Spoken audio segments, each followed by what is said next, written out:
we've been considering the type of dwelling place that God wants. और हम देख रहे थे कि किस प्रकार का निवास स्थान परमेश्वर चाहता है कि उसके लिए हो। See, God has made us in His image. परमेश्वर ने हमें अपने स्वरूप में बनाया है। And all of us like to have a dwelling place. और हम में से हर एक को अपने लिए एक निवास स्थान होना अच्छा लगता है। And God also wants a dwelling place. और परमेश्वर भी अपने लिए एक निवास स्थान चाहता है।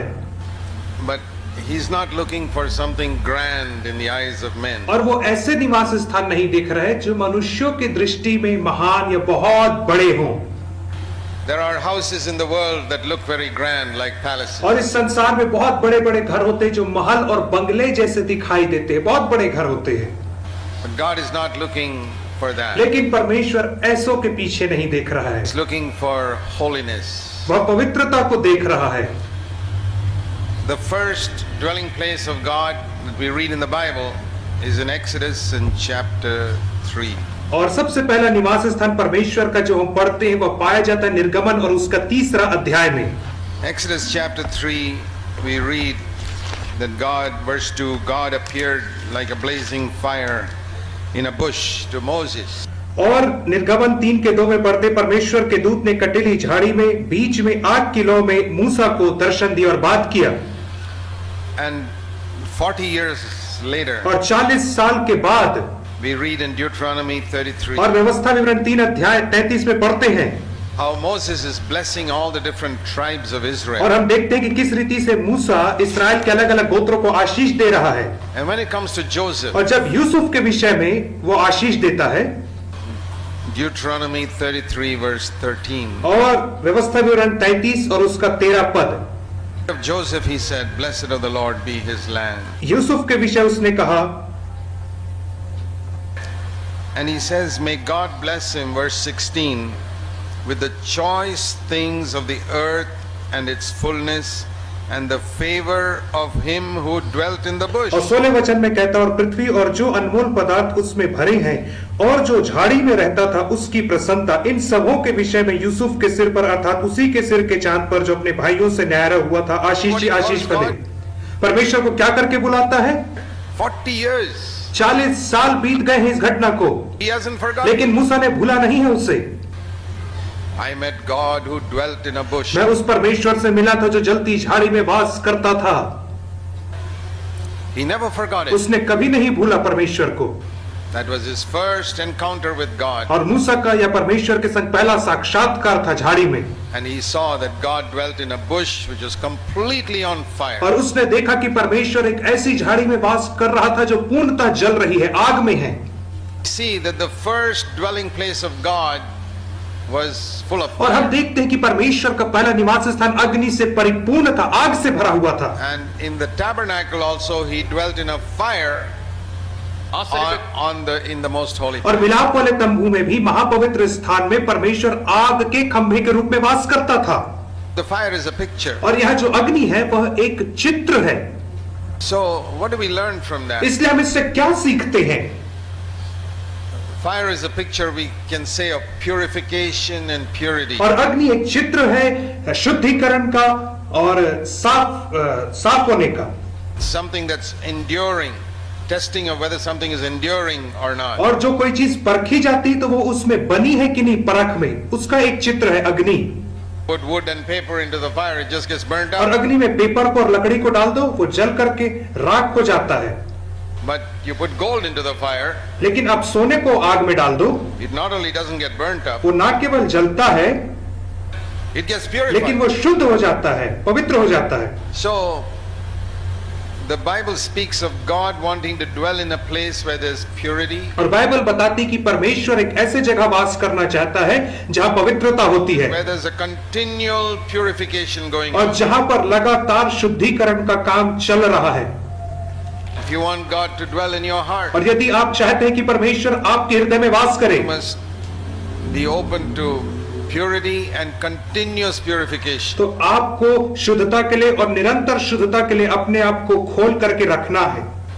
I heard a story once और मैंने एक बार एक कहानी सुना of a man who went to goldsmith's shop where he saw the man purifying the gold in the fire. और एक बार एक व्यक्ति सुनार के दुकान में गया और उसने देखा कि सुनार सोने को पिघला करके शुद्ध कर रहा है A big chunk of gold in that और fire. उस सुनार ने एक बहुत बड़े सोने के टुकड़े को आग में डाल दिया And this man asked the goldsmith, how do you know when you should stop? और इस मनुष्य ने सुनार से पूछा आपको कैसे पता चलेगा कि सोना शुद्ध हो गया है और आपको अब यह प्रक्रिया समाप्त करनी है And the goldsmith और said, सुनार ने कहा when I can see my face clearly reflected on that gold, then I'll stop. और जब मैं अपने चेहरे को स्पष्ट रीति से उस पिघले हुए सोने में देख लेता हूं तब मैं शुद्धिकरण को रोक देता हूं Now, that is what Jesus says. और यही तो यीशु ने भी कहा When is he going to stop the purification in your life and और mine? आपके और मेरे जीवन में वह पवित्रता शुद्धिकरण के काम को कब रोकेगा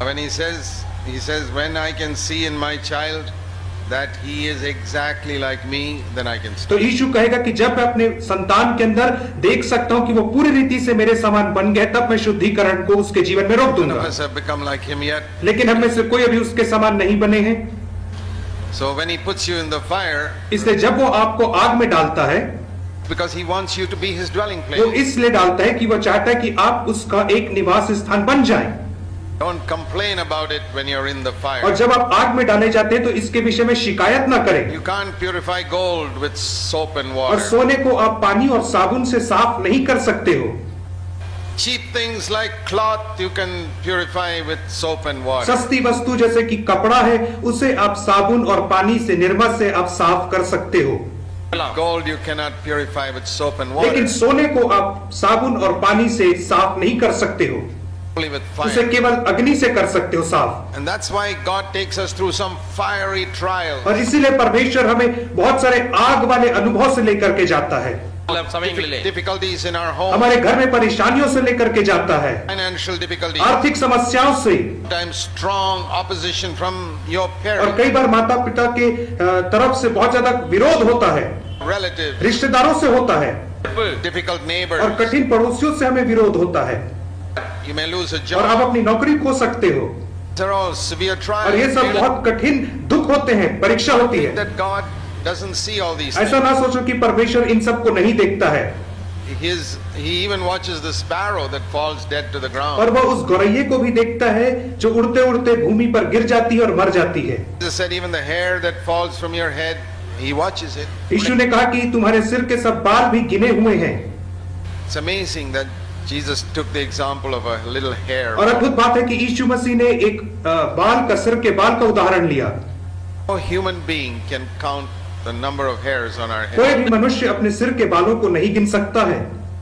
And Jesus said, the hairs on your head are लेकिन numbered. यीशु मसीह ने कहा तुम्हारे सर के सब बाल भी गिने हुए हैं Why does He say ऐसा that? उसने क्यों कहा He knows exactly when one particular hair was lost from your क्योंकि head. यीशु मसीह को पता है कि आपके सिर से एक बाल ठीक किस समय गिर के अलग हो गया Reason why Jesus took that example इसीलिए यीशु मसीह ने उस उदाहरण को लिया was because losing a hair is the most unimportant thing in our life. क्योंकि हमारे जीवन में एक बाल का झड़ना या गिरना बहुत ही कम महत्वपूर्ण या छोटी सी चीज मानी जाती है Even I don't get worried if I lose one hair. और मुझे भी चिंता नहीं होती यदि मैं मेरे सिर से एक बाल झड़ जाए या गिर जाए तो Why should you worry? You got so much hair on your head. आपको चिंता करनी चाहिए क्योंकि आपके सिर में बहुत सारे बाल हैं Such a unimportant ये thing. कितनी छोटी सी बात है हम में से हर एक के लिए You know, you wake up in the morning and you find one hair on your और pillow. आप सुबह उठते हैं और देखते हैं कि तकिए में आपका एक बाल झड़ के गिर गया है You get worried, my one hair is तो क्या gone. आप चिंतित हो जाते हैं अरे मेरा एक बाल गिर गया है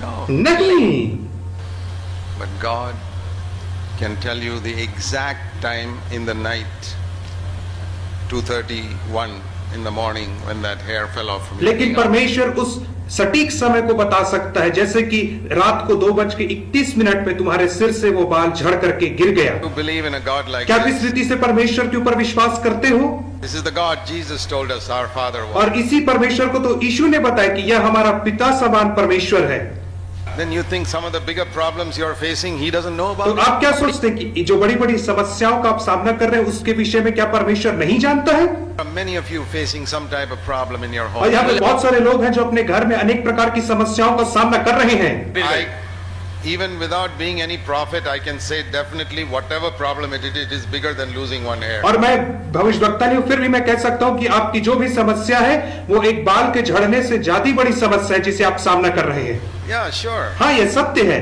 This is the most unimportant thing, one losing one और hair. एक बाल का झड़ना हमारे जीवन में बहुत ही छोटी बात है जिसका कोई महत्व नहीं होता है। Then if God knows that, you think he does not know what is happening to you right और यदि now? परमेश्वर इसे जानता है तो क्या परमेश्वर उसको नहीं जानता जो जिससे आप आज गुजर रहे हो? Many of you have prayed, Lord Jesus, I want you to live in my और heart. आप में से बहुत सारे लोगों ने प्रार्थना किया कि यीशु मसीह आकर के मेरे हृदय में वास कर। Haven't you prayed क्या that? आपने ऐसी प्रार्थना नहीं किया है क्या? Don't you want him to live with you all the क्या आप time? नहीं चाहते कि यीशु मसीह हमेशा आपके साथ आकर के रहे? Cannot live with you all the time unless there is this continual और वो purification. आपके संग तब तक आकर के नहीं रह सकता है जब तक कि आपके अंदर निरंतर शुद्धिकरण ना हो। The day you say, Lord, I don't want any more और purification, जिस दिन आप कहो कि प्रभु जी अब मुझे शुद्धिकरण नहीं चाहिए, that is the day you're saying, Lord, please leave me and तो वो दिन go. है जब आप कह रहे हो कि यीशु मसीह तू मुझे छोड़ करके चला जा। It's the same वो thing. सही बात है। Don't want any more अब मुझे purification. और कोई शुद्धिकरण मेरे जीवन में नहीं चाहिए। This wonderful और एक verse. बहुत अद्भुत वचन है Isaiah chapter और 33, यशायाह नबी की पुस्तक 33वां अध्याय verse 14. और उसका 14 वचन। In the middle of that और verse. उस वचन के मध्य में Who among us can live with the consuming fire? Who among us can live with continual burning? हम में से कौन प्रचंड आग में रह सकता है? हम में से कौन उस आग में बना रह सकता है जो कभी नहीं बुझेगी? कभी नहीं बुझने वाली आग में कौन रह सकता है? Oh, you say that is all Old और Testament? आप कहोगे कि यह तो पुराने नियम की बात है, Consuming fire and all that? भस्म करने वाली आग और ये सब तो पुराने नियम की बात है। Oh, it's New Testament. नहीं, ये नई नियम की बात है। Who can live with the consuming fire? कौन कभी ना बुझने वाली आग के संग रह सकता है? Who can among us can live with continual और हम burning? में से कौन कभी ना बुझने वाली आग और भस्म करने वाली अग्नि के संग रह सकता है? Everlasting burning. और कभी ना खत्म होने वाली अग्नि के संग रह सकता है, Never stop. जो कभी नहीं रुकती है, जो जलते ही जाती है। God is like a fire. परमेश्वर ऐसी अग्नि के समान है। And so, if you're willing to live with that fire, you can have God's dwelling place will with you और यदि forever. आप ऐसी अग्नि के संग रहने के लिए तैयार हैं, तो परमेश्वर का वास स्थान आपके साथ हमेशा रहेगा। Means every day when God shows you something in your life that was not Christ, उसका मतलब यह कि प्रतिदिन जब परमेश्वर आपको कुछ दिखाए आपके हृदय में जो मसीह के स्वभाव के समान नहीं है, say, Lord, that's तो right. आप कहोगे प्रभु जी वो सही बात है, Sorry. अब मुझे माफ कर दे। Didn't speak to my husband or wife in a Christ-like और मैंने way. अपने पति पत्नी से मसीह के समान आचरण में बात नहीं किया है। You children, you didn't speak to your parents in a और Christ-like आप way. बच्चे लोग, आपने मसीह के स्वभाव के आचरण में अपने माता पिता से बात नहीं किया। How do you think Jesus as a little boy spoke to और Mary? यीशु मसीह एक छोटा बालक होने के नाते किस रीति से मरियम से बात करता था?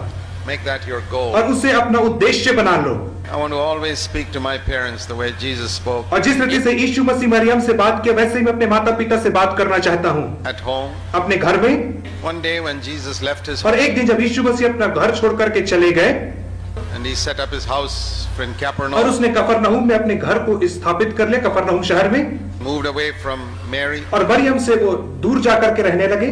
then he told Mary, और तब उसने मरियम से कहा, "No, you cannot interfere in my ministry. अब तुम मेरी सेवकाई में किसी प्रकार से अंतर नहीं कर सकती, You can't even tell me to produce wine here at this और marriage." इस विवाह में तुम मुझे ये भी नहीं कह सकती कि दाखरस घट गया है और मेरे लिए दाखरस बनाओ करके। One day when you get married, you move away from your home. एक दिन जब आपका विवाह होगा तो आप अपने घर से अलग चले जाओगे। Then you can tell your parents, "Now, dear daddy and mommy, please don't interfere in my life now." तब आप अपने माता पिता से कह सकते हो, आदरणीय माता पिताजी, अब आप मेरे जीवन में कृपया करके अब दखल मत दीजिए। That's the example of और Jesus. ये यीशु मसीह का उदाहरण है। So we have to purify ourselves all the इसलिए time. हमें हमेशा अपने आप को शुद्ध करते रहना है।